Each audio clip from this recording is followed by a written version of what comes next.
People are strange. Strange. Something strange. Is that strange? That is strange. Strange. That is strange. Wow, that is strange. This is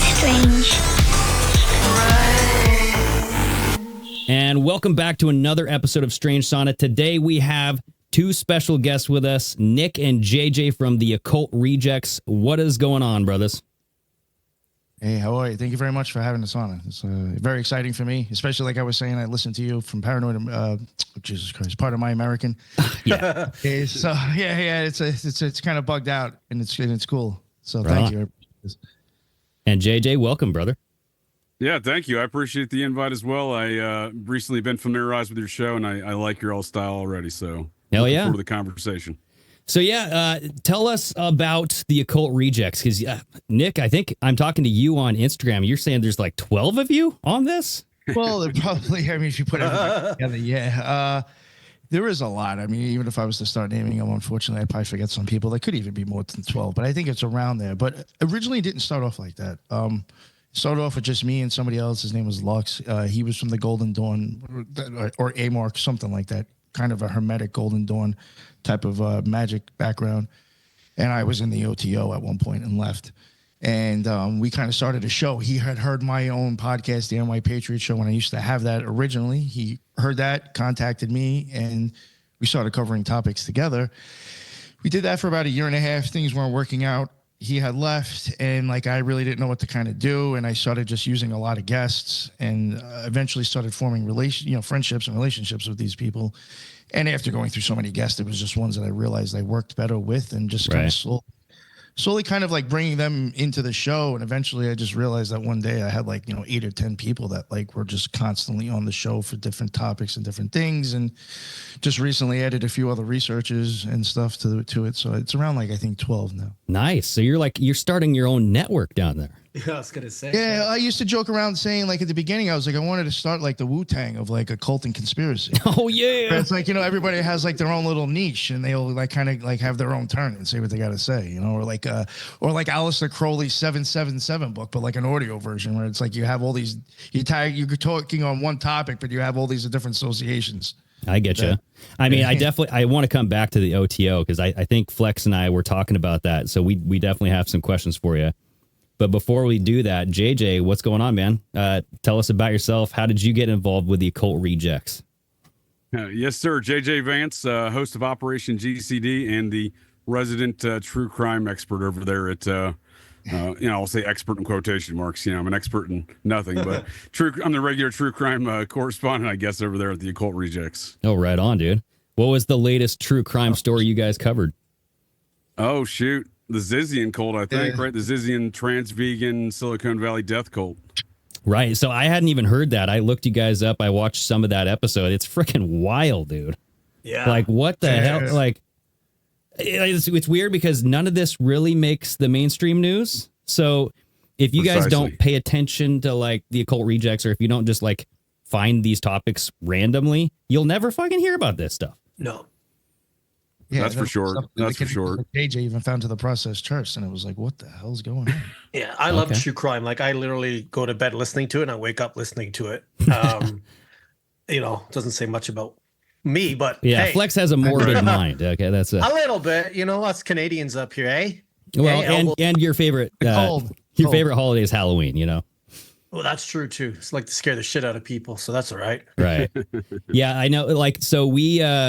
I think on Pardon My American way back in the day, we did a true crime story about one of the sheriffs running for re-election in Utah County. And then he was just all of a sudden gave this press conference saying, I'm not a satanic sexual pedophile. You know what I mean? He just came out of nowhere saying all these accusations about molesting children, they're not true. And it was an 8 to 9 minute conversation, and everybody's just staring at him, blinking, what? Why are you talking about this? Cops oh, thank you for letting us know. Yeah, that was Utah County prosecutor David Hamlin. Yes, David Hamlin, bro. All those charges recently just got dropped in this past week related to those matters in that case. Are you serious?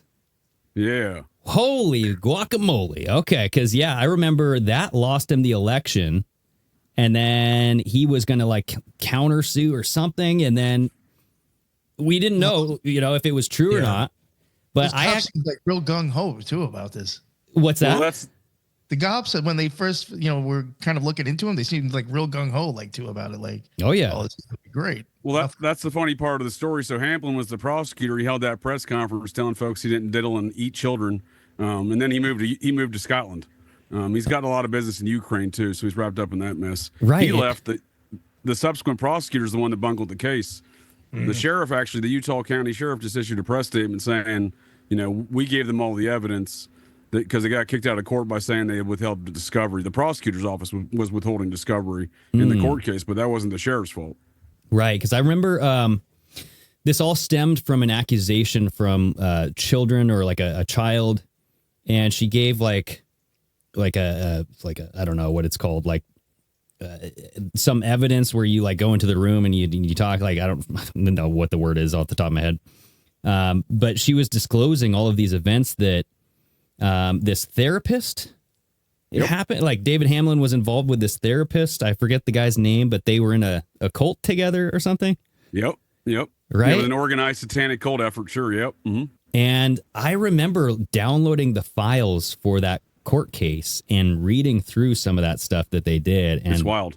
Boy, oh boy, is it wild, dude. So that's bizarre that he was just like let off the chain. But are you surprised? I was going to say, are you surprised that? Come on. Not at all. I mean, his brother was the governor of Utah. They're very well connected still. Yeah. Right. Yeah. I mean, that old school Mormon families, OG Mormon families that pioneered across the U.S. Yeah. Doesn't surprise me. We just had Trudeau, whatever you want to call him, our prime minister, stepped down, and they brought in Carney. And I just saw a video, and I think I sent it to Greg, where as he's doing this press conference, someone yells out, "How many kids did you fuck at Jeffrey Epstein?" Oh. And the whole crowd started booing this guy, and he's not very good at speaking French, but he was like, "Oh well, but that just happened 2 days ago, where literally they yelled out at a press conference, "How many kids have you, whatever, with Epstein?" So I don't know what's going on. I'm just riding the wave here. It's gonna crash at some point. It's wild. I saw a video on Instagram today where there were people I think spazzing out and screaming at Kash Patel too. Oh, really? Yeah, everybody's going nuts. I think that Everybody's butthurt. Not Mr. Perfect either. Yeah. right. Yeah, and it's hard to tell who's like paid protesters or paid opposition. You know what I mean? Like they're plants there to make you sympathize, right? At this point, all of them. Yeah, it's hard to know what's a real grass movement at this stage and age. So I don't know. I agree with Flex. If there's people out there screaming and stuff, there's at least some element of that getting paid. Right. Yeah. Maybe not all of them, but some element of it. And if it's on TV and makes the news, it only makes the news and on TV for you guys to see it. They're very careful about for consumption. And we're not supposed to consume this much information. That's why right now it's like an overload of information. Like Greg and I literally, as we get off the show, something happens, and that's why we started doing more like weekly kind of updates versus deep dives, because we're just trying to keep up with shit. Yeah. Yeah, it's literally like it's like a stream of this. It's like a river, and if you jump in that river, it's changing in its rapid waters, and you're getting hit with rocks and logs and stones. And then if you just like barrel roll out of the river and you just sit on the sideline and you watch the river go by, I mean, your life is. Ooh. Can you guys hear me? Yeah, you're. Yeah. That's not like Cut out kind of there. My mic sounds weird right now. Hold on just a second. Hello. But if you can't barrel roll out of that river, which is what's happening to most people, if you can't that's where barrel, it starts to consume the shit out of you, because you're just kind of like exactly. Like I actually in the last week kind of just came off of Instagram and everything, because I had two friends in the same day have heart attacks last Monday from the same group of friends. That'll pull you out real quick. And I was just out of it all week, kind of just like, I'm not bothering it. And then by the time I went on to look at what's going on today, I'm like, I feel like I'm a month behind, but it's only been a week, Yeah, or even a couple days. If you don't pay attention to what's going on, like it's like, what? Yeah. So, yeah. I'm okay with that. I'm okay with it saying what? I know, it's peaceful. I agree. When I hear about something, I'm like, no, I don't even know what that means, and I don't care. Yeah, don't need to know. So Nick, tell us about the OTO, dude. Like, how did you get involved with that? Like, when did you get involved? Like, what made you go there, and what made you get out? All right. I'll try to make it. Well, I guess high level first. Sorry to interrupt. What is the OTO I was gonna say, for everybody who what doesn't? is it? Oh, the OTO. It is originally it was a secret society that was created by Theodore Roos and like one or two other people. I always forget the other people's names. And it was kind of like Masonic, or they were Masons. And even at the time, if you were a certain degree in Masonry, you could go over to the OTO and not start from the bottom. It was originally like an offshoot of Masonry, and they had come across, I think it was Crowley's Book of the Law, and they thought he was giving away their secrets. So they contacted him, and they're like, "Oh, you're talking about our secrets and our this and that." And they eventually got to like talking, and eventually, story goes, they handed the order over to him. He changed a bunch of the initiations. He knocked out a bunch of them, brought them down to 13. And then I think, and then obviously he turned it over with the Holy Book as being the Book of the Law. Right. And then go from there. But originally it was like a Freemason offshoot. So it's tied to Aleister Crowley. Ceremony of Magic. Yeah, and right. Aleister Crowley. Thelema and all that stuff, right? And like, if I'm not mistaken, this Theodore Roos character, Nick, he was connected to the Weishaupt Bavarian Illuminati too, right? Yes. Okay. So we have Bavarian Illuminati creating this. Even one of their even like one of their higher up degrees, when you get initiated, like something Illuminati is perfect. A Pontiff Illuminati or something like that is even like an add-on. I mean, I've never got that high, but that is an add-on name that you'll be. I'm honored. A Pontiff in the Illuminati, something like that. Yeah. Okay. Yeah. So what made you kind of go down the road and knock on their door and walk in? Well, when I first got into conspiracies, I guess I was kind of like, I got big into like Jordan Maxwell, David Icke, Michael Tessari, and Passio, like a lot of the people that kind of hit occultism, touched on that a lot. Mm-hmm. So I did kind of catch my attention, and I did think that there was something behind it. I did believe that there might actually be magic and all that stuff. So like it was just something that like after years of being into conspiracy theories and like kind of like researching my own stuff after like listening to shows and like things on presentations on YouTube, I'd always like kind of research that stuff. And just after a while I was like, I'm looking to like where I'm looking to follow all these orders and all these people who started them and making all these connections. I was like, but I still actually don't know what the hell this stuff is. Mm-hmm. Like, I'm not learning any. Right. I still don't understand what magic of the occult is to that extent. And I was like, I started thinking like maybe I'll start like researching it and getting books. And I did get a couple of books, and I basically realized that I would probably be more into ceremonial magic. And then like I had known because of high school, I had a teacher with the last name of Crowley, and somehow he brought up Ozzy Osbourne's Mr. Crowley, right. Aleister Crowley. So, I know who he was already by the time I started getting into this stuff.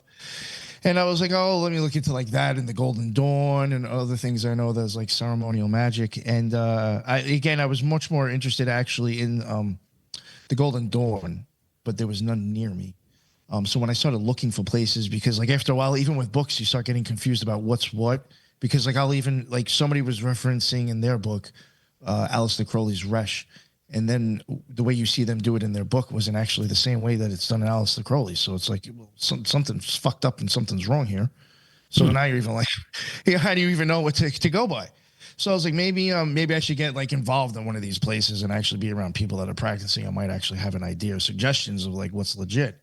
So I started looking for places, and there was no Golden Dawn near me. I knew Freemasonry from a Freemason that I didn't know that was into ceremonial magic, said you'll be there for years and years and years before you can even get into this stuff. They said you're better off with like Golden Dawn, OTO, Martinism, or it's something else like too. He mentioned a few things. So I was like, let me check the OTO. And I was like, wow, there's one like 25 minutes away. Okay. I was like, convenient. I guess I'll try it out. I was like, because again, I did think Aleister Crowley was probably a degenerate, but I thought he was an occult genius. So I was like, all right. He was tapping into something, right? Yeah, and went online. Yeah, again, like I found out there was one near me. They all have their own sites. Somehow they're on social media. Somehow you'll be able to find out like their events in some sort of way. And I contacted them and let them know that I wanted to come to a Gnostic mass. And the day of, they sent me the directions. I went, and it was weird. It was a little bit weirder than I expected, but somehow ended up staying about 6 years. Okay. But yeah. So is it true? Do they have like sex magic rituals and stuff like that? I mean, they could be doing that outside of the order for sure. I mean, I wouldn't doubt it, or people thinking that they're doing something. But I mean, I will say that the only thing I had ever seen that was sexual is in the Gnostic Mass. You can see it on the Vimeo version, not on the YouTube version. That was the thing. I watched the Gnostic Mass on YouTube, so it was PG rated. I go there, all of a sudden titties are coming out. So I was like, that wasn't on YouTube. Right. And I was like, oh, this gets any weirder, and starts turning into Eyes Wide Shut. I'm getting the fuck out of here. Yeah, I was gonna say, because I watched there was a TV show called, I think, Strange Angel, and it was about Jack Parsons. Yeah. That's I mean, listen, it might have been like that then. I would not doubt that place possibly, but when I was going to the lodge I was going at, it was nothing like that. Right. No hot chicks, you just one a chick bunch at of the Gnostic Mass with the boobs hanging out, and that was it. And okay. Yeah, most of the people. But that was the Agape Lodge, right? The one in Strange Angel. That was the Parsons Agape. Yeah. So there's kind of different flavors though, Nick, right? Even I would think so. Yeah. Like the Freemasons, they have different kinds of lodges, right? You know what I mean? Like the George Washington Lodge system, for example. You're gonna have different people that like just different mindsets. That's another thing too. One lodge can change the next, because you could have somebody who's a little bit more conservative, or somebody who's a little bit more liberal who might be trying to run the lodge, or it just happens to be more liberals in that area, so it's gonna have that flavor. But for the most part, I would say the OTO. And again, I think both sides suck, but one of the reasons why I even left is because I think they were far left, or at least they were pushing that ideology. Oh, really? Opinion, that I was going to, yeah. Okay. Yeah, they crumbled with the CDC around COVID. Whoa. At one point, when they even decided to open up the doors again, you had to be vaccinated. I was like, whoa. Vaccinated the crazy thing too is that they send out an email saying that 93%. I'm like, really? 93% of the lodge members are not comfortable going back to the lodge without people being 93%. I'm like, you fucking kidding me? You're really using 93 for this right now? Right. Oh, 93 is so what does 93 mean? It's like Thelema. Oh, okay. Okay. Yeah, so they probably just threw it out there. It was just like, I'm like, come on. And it's like, yo, how many like of these people are gonna like, oh wow, 93? Well, I get, like think it's cool. It must be meant to be. We have to get vaccinated. I was just like, what? I was like, Jesus Christ has his doors open right now, but fucking Horus is scared. Get the fuck out of here.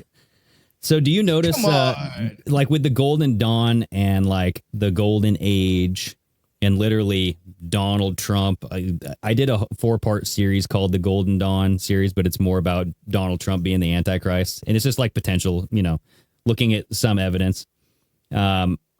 What do you think? Is there anything that ties back to the OTO? Anything with like Elon Musk, Donald Trump? Do you see any trends with Thelema and them? I mean, a lot of the newer magic, I think probably JJ might even agree that. Well, I think there's a few different styles that are still heavily kind of influential, and I do think Thelema is definitely one of them. Them though, a while ago I probably would have thought Thelemic, and I do still think there's probably Thelemic elements in there. I think that they are occultists, at least, especially Elon. I mean, Donald Trump I still think is too, but yeah. Thelemics especially, I don't know about that. I would think maybe Trump is a little bit more on the masonry side. Okay. I don't know about it, but I definitely think that those guys are fucking with magic. I hate to say it, I'm not trying to sound too crazy or too too extreme, but like I do right equate them a lot to Himmler and Hitler. I mean, doesn't MAGA mean dark magic? Well, it's like the fifth layer of the Satanic Church or something. It's like or level. But like, so what specifically have you seen in like the Trump administration, Elon Musk, that makes you think this guy's into fucking magic? He's into some occultic stuff. Do you have any opinions on that, JJ, first?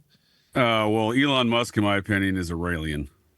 Yeah, because he banned Kanye for posting the Aurelian symbol, right? Off of Twitter? Right. We are, but if you can just explain that to anyone who's watching, what do you mean by that? It's I mean, they're a ceremonial sexual sex ritual magic cult that deeply believes in some technocratic kind of transhumanism stuff and cloning. So these are the ideals that Elon espouses with his transhumanism ideals and whatnot. But he's also clearly into some weird, what appears to be strange sexual activities, at least when he's popping out a baker's dozen kids. Nonetheless, his last baby's mama, she's admitted to being a member of the Raelians. So I suspect which Elon's one? also Grimes. Is it Grimes? That's the 13th, 14th child, 13th. Yeah, whatever Wife? baby's mama that was. Yep. Right. Well, I mean, Previous so baby's Ashley mama, the St. current Clair, one. Ashley St. Clair just came out saying, Oh, I saw that. Yeah. and then all of a sudden, I'm not buying that. What's your all's thoughts on that one? As much as I claim Elon Musk is in the sex ritual magic cult that believes in, uses the Nazi symbol and the Star of David as their logo. Right. I'm not buying this whole Ashley St. Clair business. What are your all's thoughts? Honestly, Flex, what do you think? I don't know. Because Well, I have my two think, opinions. if I have to think that long on it, that gives you an example. Like I'm confused with everything. At some point, I'm kind of like, I think it's a psyop on top of a psyop on top of a psyop. So I'm literally sometimes just brain dead with all this. And Greg tells me, oh yeah, he's had this many kids. He hasn't had sex with any of these wives. And IVF, I'm like, all of them. They're all either like IVF or surrogate. I don't get this kid hanging out with him and Trump. And just 2 weeks ago, Trump's walking on the lawn and Elon's son's walking with him, but there's no Elon in sight. And the comments are like, what are you doing? Like, seriously, like, what are you doing? So I don't know. I don't even know the president? Who's his mom? Who's the president? Who's your mama? Who's your daddy? Who freaking knows at this point? Right. So like with Elon, I don't know if he's ever had sex with a woman. No, I don't think he can. And that's where I'm like, isn't this some like Epstein, Zorro Ranch type of activity that we're going on here? Like, let's put a bunch of sperm in a petri dish and then hand it out to women, and then that just they can have all of Elon's kids. I mean, if he's a robot or an alien, I mean, how can you right? I don't know. Right. But I don't know about magic stuff with Trump, but he certainly has a lot of Epstein stuff still in and around his administration. If y'all notice that. Oh, really? Like who? Oh, okay. Yeah, let's do Howard it. Howard Lutnick, the Commerce Secretary. Okay. He used to share a wall with Jeffrey Epstein at the Manhattan townhouse. He was the next door neighbor. Oh, great. Lived right across the street from Bill Cosby. Oh boy. Lutnick would hold They're it. Cosbying people together, probably. I imagine Jello. Cosby used to Cosby dance his way over there with some Jello pudding pops. You know? Oh, Oh, yeah, there's tons of Jello pudding going on with those guys, right? What? So Lutnick held a very high dollar campaign fundraiser there in that same townhouse with the adjoining wall with Epstein there back in 2016 for Hillary Clinton. So that's Howard Lutnick. He's an interesting character. He's the Commerce Secretary. Was he handpicked by Trump?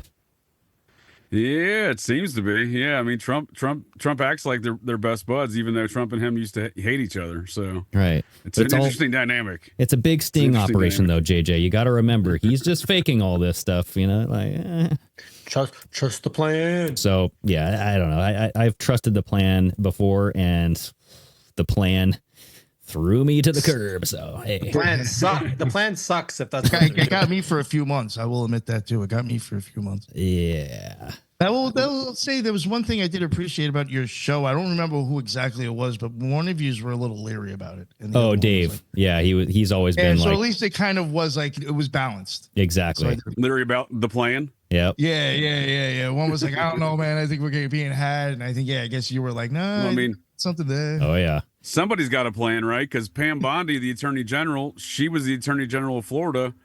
And at the time, it was after the Epstein conviction from 2007, but 2011 to 2018, I believe. She never prosecuted Epstein for failure to register as a sex offender. Oh. He was not properly registering as a sex offender.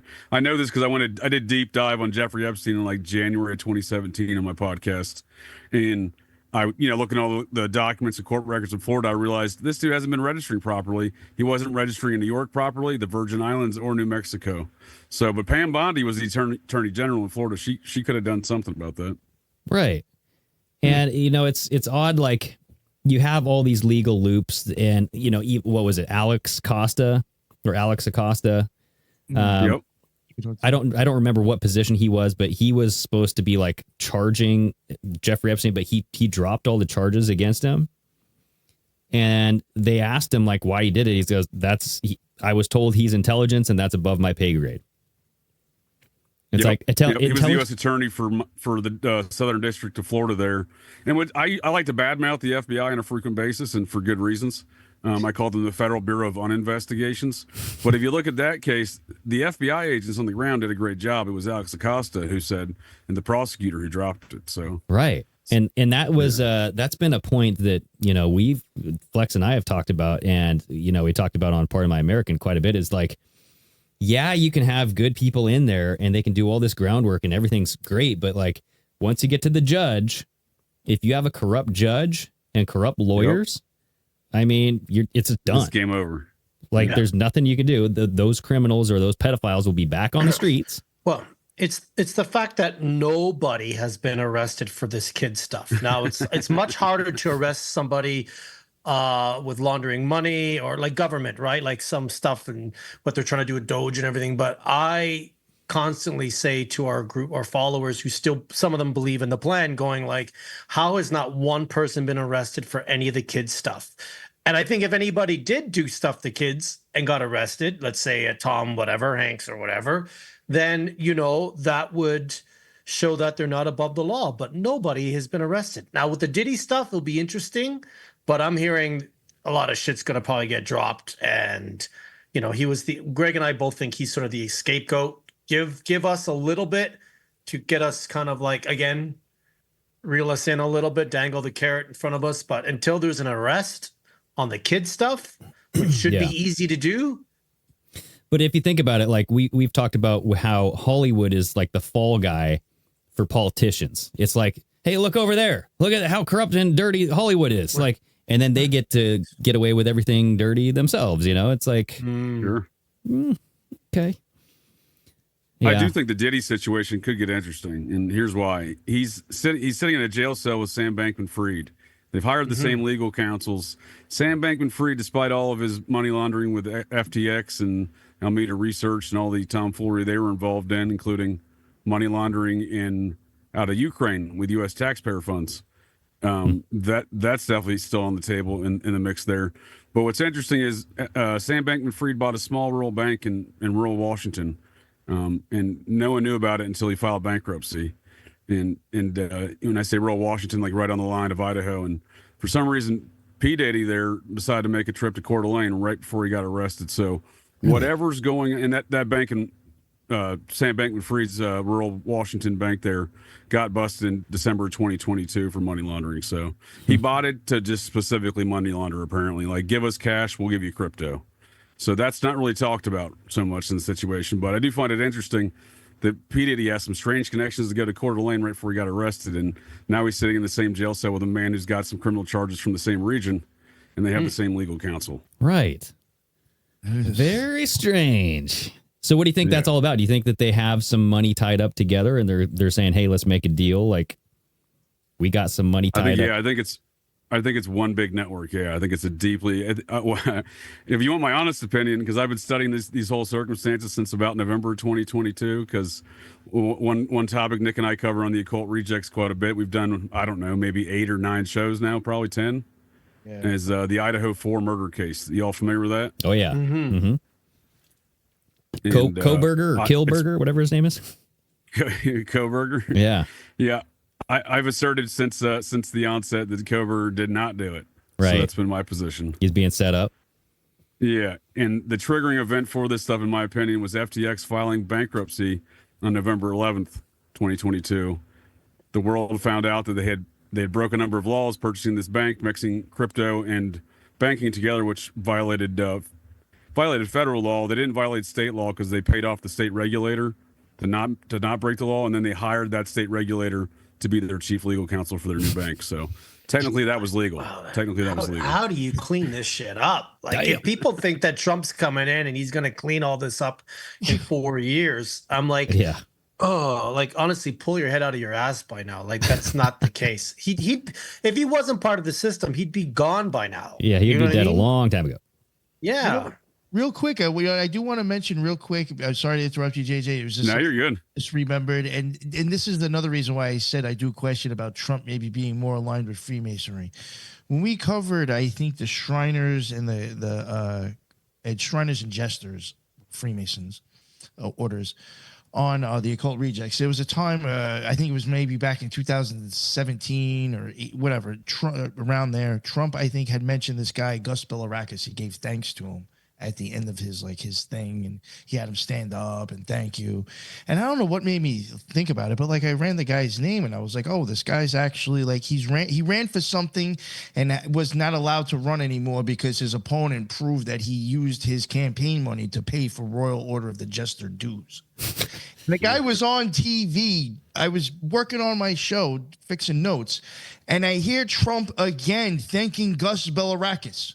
Can you please stand up, Gus? Stand up, Gus. Let everybody see you, Gus. Gus Bilirakis. This is my friend, Gus Bilirakis. Right. Hey, focusing on this guy. Right. Funny sounding name. Well, I don't know what's up with that, but he's a confirmed Royal Order of the Jesters, and they have been busted for some sick shit. Well, I mean, if you ask anybody in Q, I mean, Trump would be shining a light on these individuals so that way everybody can do their research on them, right? And then, but Classic 70 chess.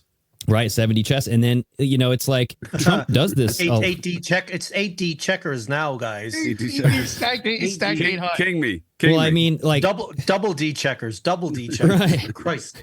Well, it shows you how tone deaf Trump can be sometimes because at his rally, like his MAGA rally, he invited the chief executive officer from Pfizer or something up on stage.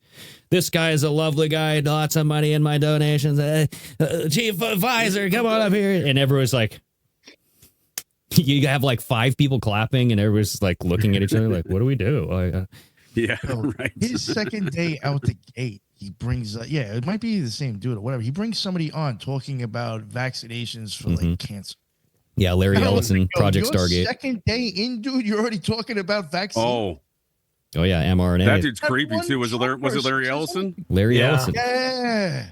Larry Ellison. That dude's creepy, dude. Yeah, have you His face dug is all into? stretched out. Have you dug into Larry Ellison, JJ? Yeah, quite a bit actually. I especially before the Zizians cult came about, I've been interested in a lot of the weird activities of Silicon Valley, including folks like Peter Thiel. JD Vance is financier, if you will, over the years. Right. Yeah. Not to speak ill of my kinfolk, we are distant cousins, but I am not the vice president, and he obviously has some very shady backgrounds. You know what I mean? Wait, you're distant cousins with JD Vance? Yes, sir. Yes, sir. Okay, how does that work? Just a friend met a friend and got together, made a baby, popped it out. I question a lot about these things and bloodlines and heritage and U.S. politics, and that's something I study a lot. And with the secret society that started America, and I would argue that perhaps JD's in that position as a result of such lineage, right? To this hereditary society. Well, it's like he came out of nowhere. You know what I mean? Like he did. Strangely enough, Trump? What's that? Didn't he hate Trump? Like he was against Trump? He was a big anti-Trumper. Strangely enough, some of his political backers had approached me a year prior to run for U.S. Senator of Ohio. Damn. Year prior to him running for that position. So I wonder what's the nature of some of these, how these people come about out of nowhere, like you're saying, because they're part of the family. Holy moly. I mean? Yeah. That is interesting. Selected, not elected. I mean, Did you ever see that Will Ferrell, Zach Galifianakis movie? Yes. It's like that, right? Yes, exactly. Well, also Peter Thiel also gave JD Vance $10 million. So I mean that could also make you like Trump a little bit more. Look, I'm for sale. If anybody wants to give me any money, right. Listen, I'll take it. Carbon tax is killing us up here. I need Oh cash. boy. Flex will sell out in a heartbeat. I'll put a MAGA hat on for $10 million. Yeah, just give him some $10 million. Yeah, so that's 10 million pesos. Because like JD Vance, what I've heard is he was a never Trumper, hillbilly effigy, whatever the hell his book is. He would write about Trump, all the things that he disagreed with, and then he had this meeting at the White House or in Mar-a-Lago, with Peter Thiel. Is it Peter Thiel or Peter Thiel? I don't even care, but I think either one. Potato. so Peter Thiel invites JD Vance to go meet Trump. After that meeting, they're buddy, from what I understand, but maybe I'm wrong. I don't know if that's how it happened, but Wolfpack, yeah. right. Well, there does seem to be this PayPal mafia control of the Trump administration between Thiel and Musk, right? Yes. And it makes me wonder what the other PayPal mafia guys are doing around the scenes, behind the scenes there, because that's only 2 of, I think, 5 of the guys that are known as the quote unquote PayPal mafia. But yeah, Thiel funded JD Vance's career out there in Silicon Valley VC world, right? The venture capitalist firms that JD Vance ran were all financed by Peter Thiel. Mm-hmm.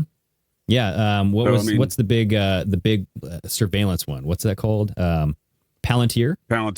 Yeah, but he's Thiel's everywhere. So Thiel, he's financing all these venture capital firms. But if you look back at, like I said, you were asking me about Oracle and Larry Ellison. Looking back at a lot of these characters of Silicon Valley, they all have spook origins. Mm-hmm. I mean, Thiel's doing the initial seed funding for the CIA, years ago, right? That's his VC firm, So, so are the VC firms underneath him? Then are they all just underneath the same umbrella? I would say probably, right?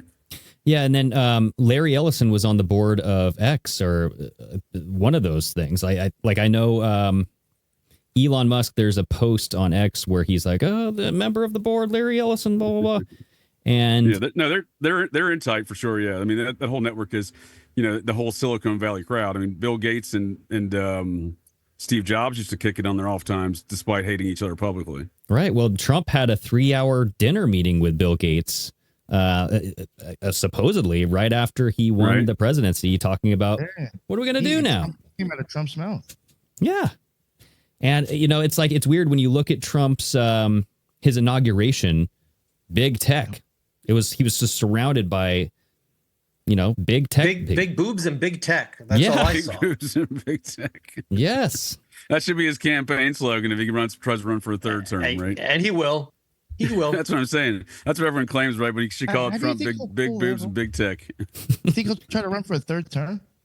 That's what everybody says. I don't think so. But a lot of people claim he will. If they prove and ever comes out that the 2020 was taken, which I thought that was how he would get his term back, and then he would come in and get voted. Sure. But they kind of skipped the whole let's not investigate the 2020 thing. Well, whether it was COVID, this, or the thing that you put a ballot into, Greg and I say until you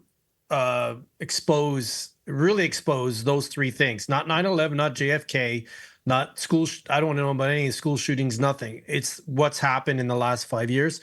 Then I'm not on board. I'll be on board a little bit more when we have some answers for those 3 things, Well, I mean, when it comes to putting your ballot in a box, I mean, that's supposedly how we change this thing. And if we can't change this thing, then that's a big old black pill right there. You know what I mean? Mm-hmm. And people are like, don't be a black pill. And I'm like, well, how are we going to change this, honestly, without, really violent actions? And I'm not, saying we should do that, but how do you change it? Like, because everybody's saying, well, you vote vote how you want. Like, okay, well, what if that doesn't work? It hasn't. I've been around for 50 years almost. I'm 49. No, I haven't voted probably in 15, 20 years. When I woke up a little bit being like, it doesn't matter what you say or what you do. These people are selected, not elected. It's all ancestral. Like, so our new prime minister, Carney, is the godparent to Kristen Freeland, who's the former finance minister next to Trudeau. So like, they're all connected. It's just like, oh, he's the godfather of our sketchy. I don't know if you've ever seen her talk, but she's cracked out when she's talking. Oh, yeah. And Trudeau's right-hand person. So they're all connected. They're all connected. So like, I tell people, like, if you guys think your vote really works, then why has nothing gotten better in the last 50 years? It's the same party on both ends, and they just basically same lobbyists, same corporation, same, well, as we know, that one country pretty well runs everything, the Mossad, so until that is exposed, and it won't be, none of this will get exposed. Yeah, Nick, were you going to say something? Yeah. Oh, I was going to say, I guess, when it does come to voting, I do question that highly. And I do even think that's sometimes why you have all these different political parties because, in my opinion, if voting doesn't count, then it's like, all right, well, how do you fix this problem? Well, then everybody has to kind of be on page with each other and just not abide to things that they don't agree with, that it's trying to be forced onto us. But when you have all these different political ideologies that you're supposed to adhere to, or you may have to choose from, you'll never get that, I think. Yeah. Until people are totally fed up with their own party. Yeah. And any other option. Exactly. Right. It's like, well, Trump is not Biden. So it's like, and that's like what usually people say is like, am I supposed to vote for Biden? Am I supposed to vote for Kamala? It's like, well, no. I mean, you could just not vote. I mean, just show people really what you think. But I've never voted. And I'm of the opinion votes don't matter. They didn't matter in 1804. They didn't matter in the election of 1876. They didn't matter in the election of 2000. So even if we're going to blame Venezuelan Chinese voting machines today, the votes have never mattered. You know what I mean? No. Right. Well, it's so hard to trust a system where there's so much doubt that has been injected into this whole system. But it is what it is. Like, what are we going to do? And until you get everybody on the same page and demanding an answer, but like they get distracted by that river of information that we talked about at the beginning of the show, like it's just not going to work. Like everybody is just tripping over getting clicks on social media, being the next big thing, like trying to be a big show. They're trying to like actually just go to work and get money for their family. And so how can we organize something that really will have some teeth and do something? And like people point to, put your money where your mouth is, and, don't buy things for certain companies. Like if it's like a woke company, right, don't go buy their products. So it's the same thing with, like the GameStop. I don't know if you know about the GameStop. What is stock it? The stock manipulations? Yes. Do you know who owned Robinhood? Who?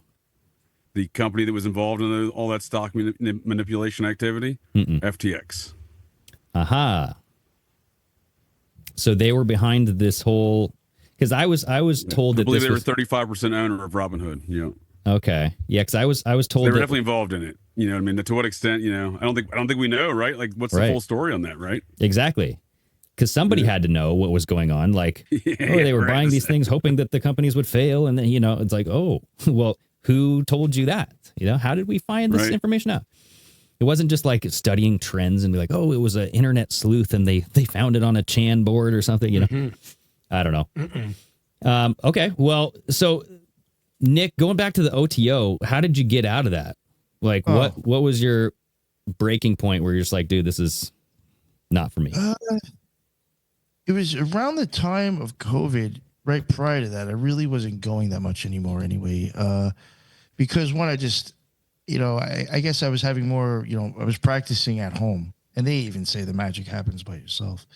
But I guess like at some point, I guess in my magical career, due to experiences that I was just having, I was just like, I don't think this, and I was having good experiences. I was just like, I don't think this place really emulates the direction I'm going in, or the people there just aren't going in the same direction I think as me, which I always felt out of place anyway when I went. But I just didn't agree with, again, I just thought magically, since I wasn't a cultist, and I would still consider myself one now, it just wasn't, it didn't have anything to offer me anymore. Right. Sorry for laughing. Flex's like Zoom all of a sudden just does, why are you having these thumbs down on your Zoom here? It's I don't know. It's My reading his thumbs down? hands like he's doing something. See, you have balloons. I saw balloons before, right? Balloons, and then this is like fireworks and stuff. You got a like Mac? that. You have a Mac? I don't know. I have a Mac, yeah, but I'm taking it all in. I'm learning, and I'm just okay. Well, no hands then. I get his Zoom is just too smart. It's reading everything. Yeah. Okay, so as far as magic and the OTO, have you ever had experiences with something actually working for you, and you consider that to be a magic, and you contributed to what you've learned? Yeah. I mean, like that was like, again, like one of the reasons why I left is like, I do think I have experienced like magic as in like as crossing the abyss. if you've heard of that type of term. I do think that's what magic is, and to an extent. So what does that mean, crossing the abyss? I think you'll have kind of, it's almost like starting to have like an out of body experience where you kind of start to like detach your soul from your body and like go somewhere else. Like you're not in this physical reality anymore. Like astral projection almost? I would consider that, yeah. Okay. Yeah, that might be even, believe it or not, that might even be more advanced in a sense. But yeah. I mean, I've even said plenty of times, even on my own show, and it's not to try to get edgy, but I even do think, like, in my opinion, like even death starts becoming like almost a reality. You know, you need a death for a rebirth. Yeah, I've even like pointed out, like, have you two ever seen Flatliners, the movie Flatliners? not a long time. Long time ago. Julia Roberts. Yeah, I think she's in that. I think she might. Yeah, I think she's one of the doctors that's like trying to compete with the other one with like how long you're going to be dead before they bring her. And they're having all those experiences, and they're coming back almost even like knowing stuff. That's not my experience. I would do it through meditation, but that stuff is that's kind of like showing you what magic is. That movie. There, in my opinion, serious, real, magical experiences. You were pushing yourself to that extreme. Damn. Yeah, Okay. and for me, like when I started, the thing is that like, believe it or not, it was like such a really, honestly, like a beautiful spiritual awakening experience. That's when I realized this place isn't for me. Like this place has a dark image, and this was actually this was the most beautiful experience I've ever had in my life. Wow. This place doesn't match, you know, I don't get the scenery for the experience. So, and plus, like I was saying, eventually when COVID came, they just made it quite obvious that they were very much with the left. Another thing that really irked me and I did not understand is that when the George Floyd situation happened, they actually, like at this point, because of COVID, they were doing Zoom meetings. And they put out like a thing to do a Zoom meeting to talk about the George Floyd incident. And I'm like, yo, what? Like, it's almost, the OTO should be just like Alcoholics Anonymous. The only thing we are talking about is magic, and that's it. We have nothing to say outside of this. Why are you talking about George Floyd? And by the end, I was like, I gotta go to this just for shits and giggles. Basically, it was like it's almost like group therapy, kumbaya type thing, where it's like we're gonna go around the room now and talk about our experiences with racism in our own lives. And I was like, yo, what the? Not everybody said anything. I was like, I have nothing to say. I was like, I really don't have anything to add. But it was just like, yo. And then by the end of it, it started talking about if anybody wanted to get together and to go out and like protest for the George Floyd stuff. And I was like, whoa. Damn, dude. Controlled. Okay. Did they hit you up for some BLM donations there, Nick, at the end of that? I didn't stay on it too much longer after they talked about the protest.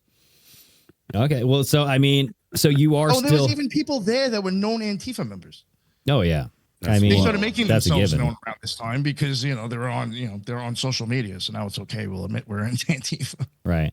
So are you still, you're still kind of practicing occultism? Oh, yeah. Well, yes, I study it.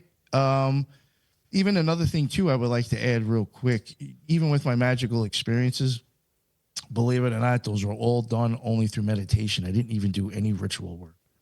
So that was even like another thing where I started wondering, like, what is this all really about anyway? You know, so I was like, I really, you know, I just, from my own experiences, I was able to stay on my own, and I didn't need a place like that. Gotcha. Yeah.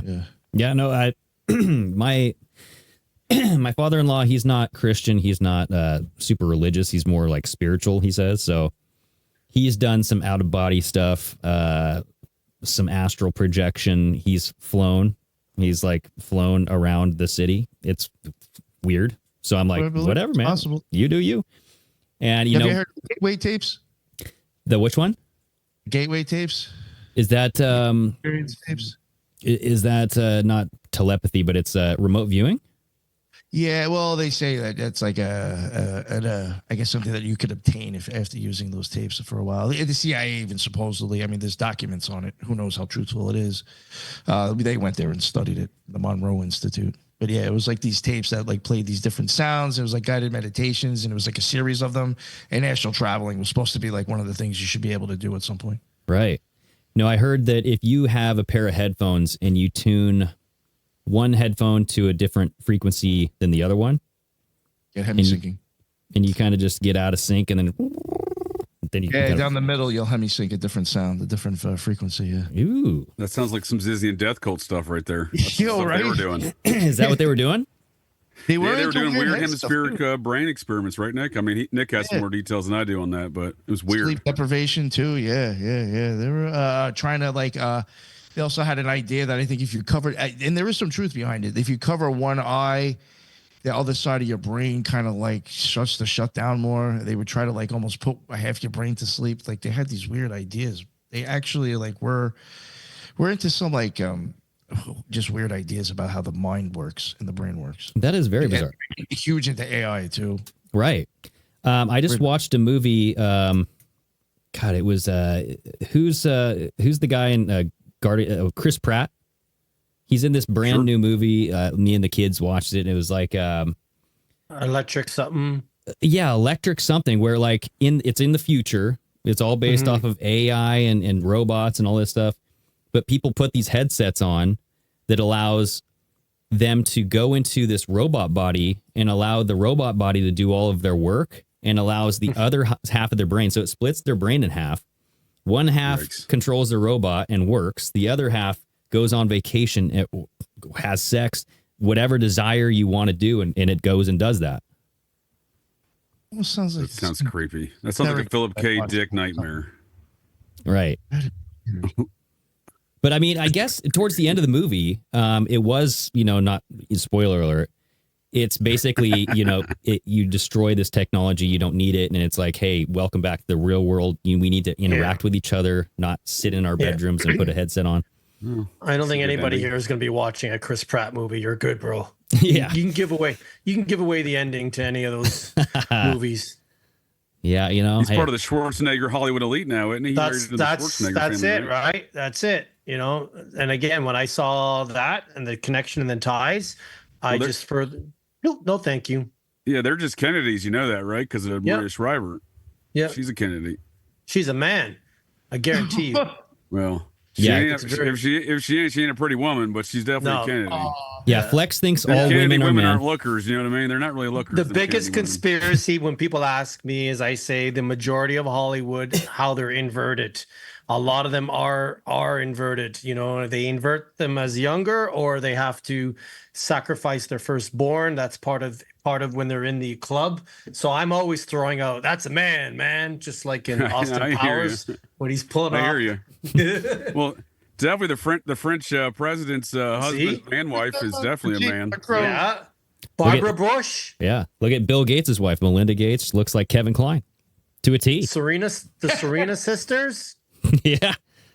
I mean, the Serena sisters. Catelyn, the WNBA player. Yeah. Sandra Bullock. Come on, Sandra Bullock. Yeah, for sure. But with the Kennedy women, you're just not sure because them women are ugly. You could just basically put a wig on RFK Jr. and that's what like the Kennedy women look like. That is true. But everything that's a butterface, everything good but her face. That's a butterface for you right there. Yeah. Oh boy. Okay. Well, I mean, speaking of Kennedy, what do you think about him? Do you think he will make America healthy again? I think you'll make America Scientology again. He's got some deep Scientology roots. He does. Okay, let's hear about this. He's not only represented them in court, he's also his little nonprofit that he was running. His co-founder of that was a Scientologist. Okay, and so he supports them or defends them in court. Does he do? Like he defends them. No, he defends them in court. But if you think about their ideology, right? Like what they don't like medicine, right? He doesn't like. You see where they're kind of networking there at least. I'm not saying he's a full-blown Scientologist, but again, he founded a nonprofit one, and they do share similar ideals, right? Right. And if you think about Jack Parsons and L. Ron Hubbard, I mean, out in the desert doing the sex magic ritual, what was it? The Babylon working ritual? Sure. Right. And L. Ron Hubbard went on to found Scientology. Jack Parsons did JPL Laboratories. Now you have NASA, Elon, L. Ron Hubbard. If I may offer a direct connection between that Jack Parsons situation you just described, the L. Ron Hubbard, and the Process Church to the Kennedys. So the Process Church, y'all familiar with them? No. Nope. It's an offshoot of Scientology. Very dark organization. They're deeply surrounding the RFK assassination as soon as they hit America in '68. The RFK assassination. Yes, sir. According to an INS report from 1974, Sirhan would attend a sex ritual magic, sex magic rituals at a Sharon Tate's house in May of 1968, hosted by a quote unquote English satanic cult. That's the process. So the founder of the process, he was an assistant to L. Ron Hubbard there in London, Scientology headquarters in the UK in 1963, and it seems to be a black project of old L. Ron's, forming this weird offshoot organization steeped in drug trafficking, human trafficking, and assassinations. Right, and L. Ron Hubbard, didn't he work for the Navy intelligence? Like, people were saying he might have been a plant the entire time to kind of, for sure, for sure. So I don't know. The Sea Org, that's fucking crazy bastards. So what did you say? The Sea Org. The Sea Org. What's that? That's their clergy of the Scientology. They wear naval uniforms and they they sign the billion-year contracts, right? Those are those folks. And aren't they on a boat, like out on the water too? Yeah, they got some boat action, but not as much as they used to. That was mainly when L. Ron was on the lam from everybody. Yeah. Okay. Yeah. So I compare Scientology to the CIA like this. The CIA is an intelligence is a cult operating as an intelligence agency. Scientology is an intelligence agency operating as a cult, but they're one and the same, and they both practice the Lemic principles and magic, if you will. Mm-hmm. Okay. Yeah, there's a clip. So RFK Jr. was on Jesse Waters on Fox News talking about his relationship with Ghislaine Maxwell and his ex-wife. Sure. Right? They went on Epstein's plane twice to go fossil hunting, quote unquote. Yep. Yeah. And then you had all Classic of a sudden story. He said, who doesn't go on Epstein's plane to go fossil hunting, right? I mean, that's all I keep hearing. All these people saying, I went on the trip to do some fossil bone, find me a bone or two. And I'm like, I know a bone you found, a 12-year-old bone right in your mouth. Good old fossil hunting. Out loud. And I'm like, that's what I was thinking. You beat me to it. See, we think alike. We've got both of us, JJ and JJ, both have their bullshit goggles on. There you go, dude. Yeah, so he threw out just like willy nilly. My ex-wife had a relationship with Ghislaine Maxwell, and we went fossil hunting. And I'm like, you can't just throw that sentence out. Like, what kind of relationship for how long? Like, what are you guys talking about here? Because she's the kingpin, supposedly, behind this whole sex trafficking thing, and she's rotting in prison right now, supposedly. And like, your wife had a relationship with her? What are we talking about? Yeah, and just they just drop it very quickly, so you hear it. Because again, there's a karmic slide it under. I always feel that dude takes a hit of a bong or a joint before he goes out, and he's choking. That's why he's talking like that.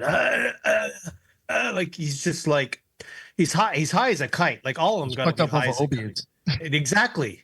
For sure. He's had a long-term heroin problem, right? Bro, he's got connections. Trust me. If I may draw a small circle around these activities with Ghislaine Maxwell and back to Jack Parsons. Yeah. Her brother-in-law is Roger Molina. He's the son of Jack Parsons, number 2 guy, and his suicide squad of ritual sex magic out there in the California desert. Oh, okay. No, I believe his number 2 is Roger. One of the father of the son is Roger, but the son of the man that was Jack Parsons' number 2 is married to Ghislaine Maxwell's sister. Holy shit! It is a small world, isn't it? Yeah, it's a very once you start putting it down and looking at things, it's a very small network, and a lot of times they're all part of the same family, like literally. You know what I like to tell you, something that I think me and JJ and one of my other people on the Occult Rejects, Lisa, I think we were talking about. And it was like a correlation that I had noticed at one point. And, JJ does bring up, like, why the hell was Stephen Hawking on her submarine to begin with? Submarine? like tied to a dolly. Was he? Yeah, he's going to roll away. Before he could even let JJ even go into the whole thing about Hawking, one thing I do want to mention, though, real quick, is that Ghislaine Maxwell's father, like, basically owned probably like 80% of the scientific publishing companies for a long time. he controlled what was put out. Now, Hawking, his shit was published through that. Well, there you go. So, like, how do you know this dude is really like who they've been saying he is? Right. But I mean, there's things that JJ could even say. I think about his original translator. It was like somebody lip reading, basically. Oh, the Stephen Hawking experiment. Yeah. Well, let me add something real quick here on Jeffrey Epstein, old Jeffrey, who I am no point in time do I believe he actually died. He's very much alive, in my opinion. Including if you all familiar, there was a drone that flew over St. James Island there, Little St. James. Yeah, about 3 weeks after old Jeff supposedly died there on Labor Day weekend, 2019 was it? 2019, I think. Mm-hmm. Yeah. And got some pretty good photographs. July or August. Yeah. Yeah, August. Yeah, so this was Labor Day weekend. A few weeks later, this drone got some pretty good footage. Some random account posted it to Reddit, but it looks just like Jeff. And I, made sure I saved the screenshots and stuff ever since then because I'm like, this motherfucker's alive. Because I was already interested in him from a couple years prior when I did a show about the guy. Because I was determined he was some sort of weird fucking wizard, right? So when he's not doing jail time back there in Florida back in 2007, when he's signing out of the county jail, of the wing of the county jail that he built to stay there, 8 hours a weekend. When he's signing out, though, to go to his house and to go to his island, he's never using a signature. He's using like the infinity symbol. I'm like, this motherfucker. And the best of my understanding, I'm not, technically speaking, I am an occult reject. Literally, I used to be a Mormon, so I guess I was a ceremonial magician to some regard there. Okay. A couple priesthoods and whatnot. You're exposed to the occult, at least, for sure. Yeah. But my understanding, I don't know much about, general occult. So my understanding, the symbol of the infinity symbol is the wizard's signature to say he's in control of both the unseen and the seen worlds. Yeah, it's above the magician in the tarot card, right? Well, I'm going to sign all my checks like that. There you go. So I think old Jeff was sending messages out on the visitor's log saying, look, motherfuckers, I got this under control. Mm-hmm. I don't know, man. People are saying like that body that they rolled out and they took pictures of, right? Did not look like him, like the bloated face. They said that was Hillary's brother. I keep hearing. There you go. Hillary Clinton's I like brother. that idea. Yeah. I like that idea. I mean, they showed photos of him and the nose and everything. And I'm like, yeah, take the photo, turn it upside down. And I don't know. Where do you think he is then? Probably kicking it on Great St. James Island. No one ever talked about that. He bought that in the years prior to his death. He's one island over. They're too lazy. Literally, he's one island over. He bought it. Check. He bought it in 2016 and started doing heavy construction with no permits. And the Virgin Islands governor that he was paying off, was out of office. The new one and the new attorney general, the new U.S. attorney there, wanted to beef, so they kept trying to shut it down. They eventually did shut down the project after he allegedly died, though. So who knows where old Jeff was? No one paid attention to that island. He was doing heavy construction over there for years. Didn't Joe Biden's brother also have an island over there in the same? Yes, sir, he did. What was that called? Was that like a hop, skip away? I don't know. It was called a hop, skip, and a jump island. Stone's throw. And not too far from Richard Branson's either, right there. Yeah. Mm-hmm. Right. He hosted NXIVM sex cult parties there. Yeah. It's all like the same sex cult. I think it's just different. Right. You can put. And then you got Peter Nygard. Peter Nygard had an island there too. Oh, really? He's that Canadian fellow, right, Flex? Flex, I'm sure knows what I'm talking about. Peter Nygard's a big guy. He disappeared over to, where is he now? Greece or something? He's hiding over in Europe. Yeah. The fashion designer guys. Like when you peel it back and it's just like, listen, like all these people are into some kinky shit. Okay. But if you're going to involve kids, then, you deserve to be shot or killed, or at least arrested. Let's hear it. So, due process, immediate execution. Due process, yeah. But you have to have the due process for sure. But like I said, nobody's been taken account for any of this. So, right. And I just kind of like, we'll see. David Copperfield's got an island down there too. And David Copperfield, the magician, you're never going to find his victims though. He literally made them disappear. Yeah. Oh boy. Yeah. Probably ate them. They're probably inside the Statue of Liberty. He's a magician. He's like, my next trick is to make all these victims disappear. He actually sawed them in half. I'm like, I screwed up. They're bleeding out. All right, dump them. The CIA is like, we could actually use this. Can you make all of our shit disappear too, David? Yeah. Yeah. He had some real dark tales popping off there around the same Epstein times, where he was apparently soliciting literally teenage girls from his audience of his shows to come to his island and stuff. So I remember that. Yeah, there's just a lot of like unclosed loops of stories and just tales of things that just, hey, what happened to this? What happened to this? Naomi Campbell, like her island, and her ties to all this shit. Right. What happened to that? And then, if you look at Trump, he had like beauty pageants all the time, and he was like had ties with the Victoria's Secret models and beauty pageants and all this stuff. So it's like, who paid him, or who was he paying to run those shows, and what are his connections with those beauty pageants? I haven't really dug into that, but it's a great question. Great question. Have you seen? Because Epstein was involved in some of these pageants as well. So he had a whole apartment building where he was housing quote unquote models, and they weren't all prostitutes, or maybe some of them were. Maybe they were all used for prostitutes. I don't know, but at least on paper, some of them were modeling, and I do believe there was some crossovers there with some of his models in Trump competitions. Mm-hmm. And then, have you seen the movie "Where's My Roy Cohn," the documentary? Roy Cohn's one of my favorite characters in life. Oh boy. Okay, well, tell us about it. What do you think about Trump and the connection to Roy Cohn? Have you? Well, we did a show with Heidi Love, on host of the Unfiltered Rise podcast. She does a bunch of Mormon stuff. If you're not familiar with her show, great stuff. If you're interested in all things Mormon and parapolitics, okay. But we did a series on the Occult Rejects, talking about the some of the 1960s from RFK to Watergate, early 70s stuff related to these same characters out of this organization called Permadex, which was this weird multinational corporation that was involved in apparently doing global assassinations and other hood rat shit. And on that board was the focus of the Jim Garrison investigation with JFK. But on that board was Roy Cohn. So this dude's involved in some really serious stuff going back to '63.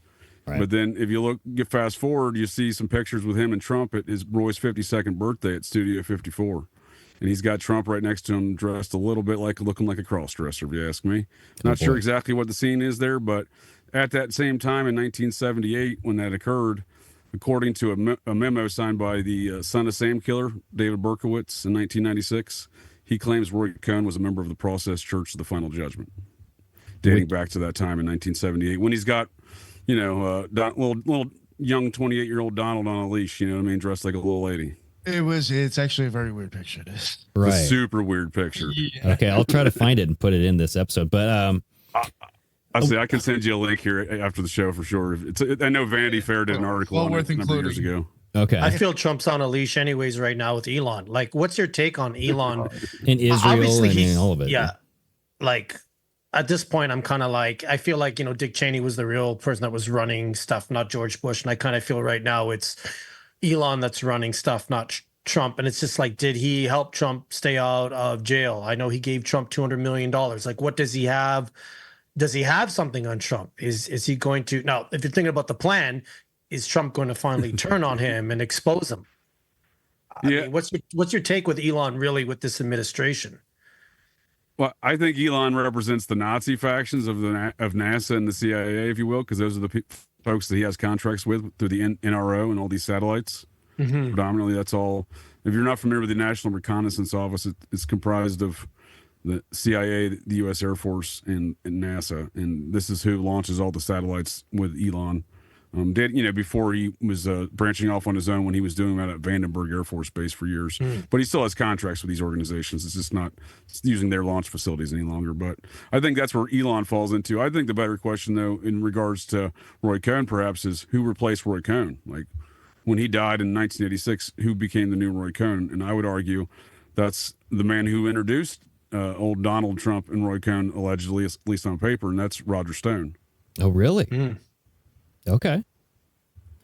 And then wasn't there a hotel or something that Donald Trump bought, and that hotel was notorious for capturing blackmail? Because I think that's maybe, a great point. Yeah, I think maybe Trump has blackmail on people, and that's why he's still alive.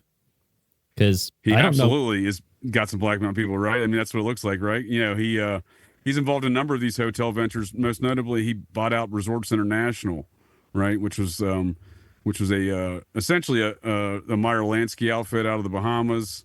It was used as a money laundering situation through Iran-Contra. Right. And he would buy them out there in the late 80s and become the new owner of that. He'd roll that up into his Atlantic City operations. But it's the background of that organization and its operations before Trump and its operations in around the time Trump, acquired it, that it's very interesting to me because it's deeply involved in all these money laundering and blackmail operations and revolving around, the gun running, the drug running, and whatever other ungodly things they're doing within these blackmail ops, and laundering all that money, right, with the same gun and drug money through these banks, right? Yep. Well, that's where Trump becomes really interesting to me as well.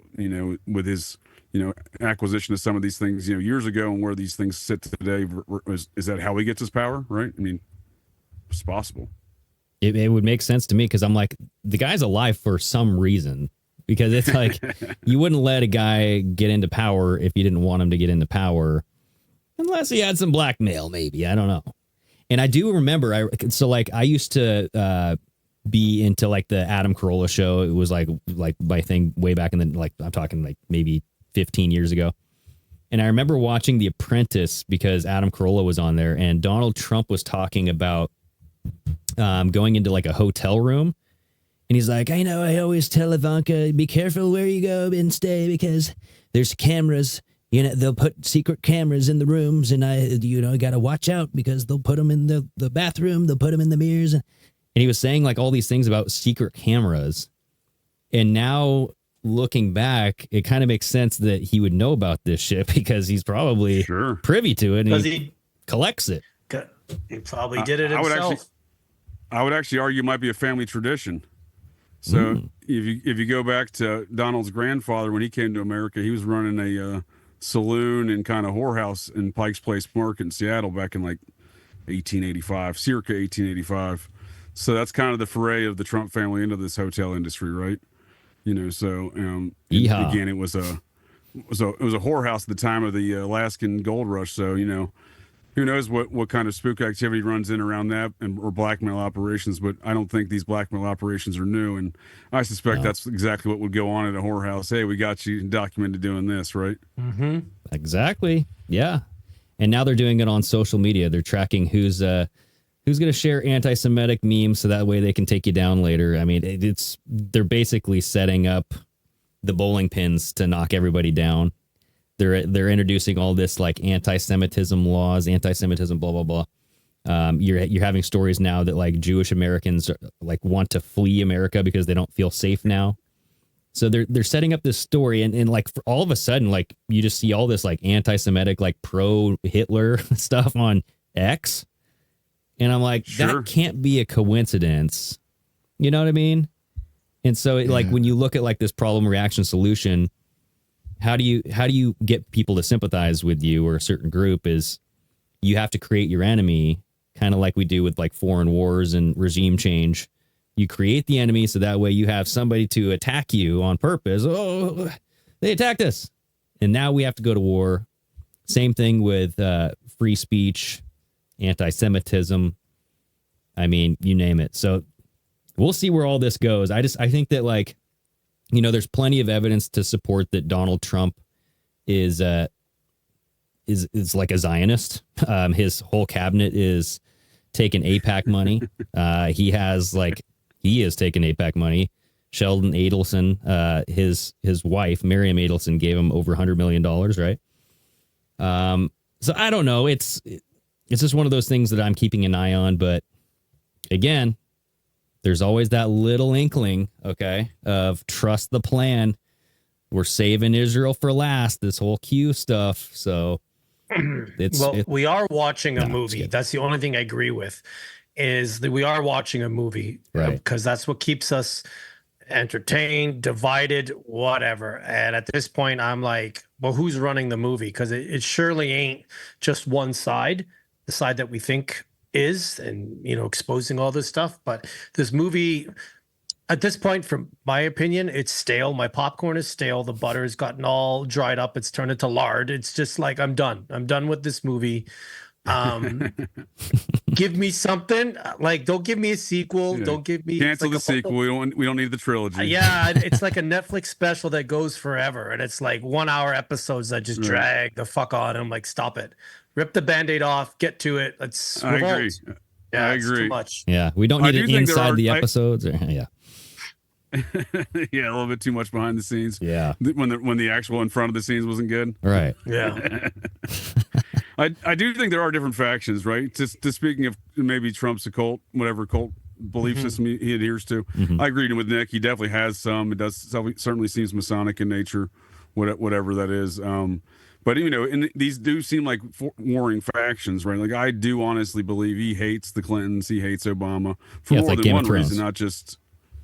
You agree, right? Like it's like Game of Thrones. He sincerely hates them. I mean? Yeah, we talked about how I think the elites or the Illuminati met up with a publicist and like, yeah, we need to change your image. So we're going to rebrand you, and change things up. So it's no longer, 15-minute cities, it's freedom cities, Sure. I think it's a rebranding, and I think there is a bit of a rebranding. There isn't there, right? There is a bit of a rebranding where we're like, okay, so it's one system taking over the other system, and that's why some of these people hate Trump, because they know their system's dying, and he's going to expose them. But it's not only that, but like how many accounts when Joe Biden was president, and they were sharing everybody saying New World Order, all these Democrats, global leaders saying New World Order, and then literally Elon Musk says, we're going to have the golden age. A new world order is among us, and has the New World Order jacket, posts new Novus Ordo Seclorum. And I'm like, the guy's literally telling you, and he does the freaking Nazi salute like to a T. And I'm like, you even got Barron Trump going like this, which is another thing Hitler would do. Oh, yeah. He did the little. Yeah, he didn't do this, which you know what that is. That's a little Hulkamania Hollywood Hogan. He did That's another thing too. Like real quick, Hulk Hogan when when Hooker outed him, Peter Thiel paid for his lawsuit. That's no shit. Yep. And who was ripping their shirt off for Trump this last election? Yeah, right. Hulk is Peter Thiel's he's probably Peter Thiel too, though. Hulk became the richest. Shirt off for him too. He did. Hulk became the richest porn star. That's basically what that court case was. He became the richest porn star. Right. Said his prayers, trained, ate his vitamins, and maybe a few other things. Whatever. Oh, good. Yeah. Maybe a Viagra in those vitamins. Who knows? That's it. 24-inch python down there, brother. Oh boy. Yeah, he ain't dead yet. He ain't dead yet. All right, guys. Well, hey, it's been a nice hour and 15 minutes. We went all over the place, so I freaking love this kind of stuff. So, that's just fun. we'll have to have you back on, or maybe we can go on your guys' show and see what you guys are all about. For sure, so where can before we get out of here, where can people find you? Are you guys doing your own separate shows, or plug away? Yeah, JJ has his own. You can go first, JJ. Oh, for sure. Thanks, Nick. JJ Vance, host of Operation GCD. Do a live show on YouTube, Rumble, and Twixter every Wednesday at 7 p.m. Eastern. And then Friday nights, we do a live show on the same platforms, myself and Nick. And it's Fridays with the Occult Rejects and Operation GCD. And we just kind of what we did here, a little bit of a roundtable discussion on whatever conspiracy theory topics, depending on which guests we have. And certainly like to invite y'all to come join us for Fridays for one of these conspiracy theory roundtables again, for sure. I had a good conversation. I appreciate the invite. Heck yeah. I think they should change it from conspiracy theorists to spoiler alerts. That's what we are. That's true. Spoiler alerts. Yeah. Get those T-shirts, Greg. Spoiler alerts. Spoiler alerts. Crossing out the conspiracy. Yeah. All right, Nick, where can we find you? Yes, the Occult Rejects, which you'll see JJ Vance on there quite often. The Occult Rejects, it's on BitChute, Rumble, and YouTube, and all major podcasts. Oh, yeah. And thank you very much. I really, really had a good time, and definitely want to chat it up with you guys again. Yeah, pleasure was all ours. Thank you guys for coming on. Flex, any last words before we bounce? Party. That's all I say. Right on, man. All right, everybody. Well, Nick, JJ, thanks again for coming.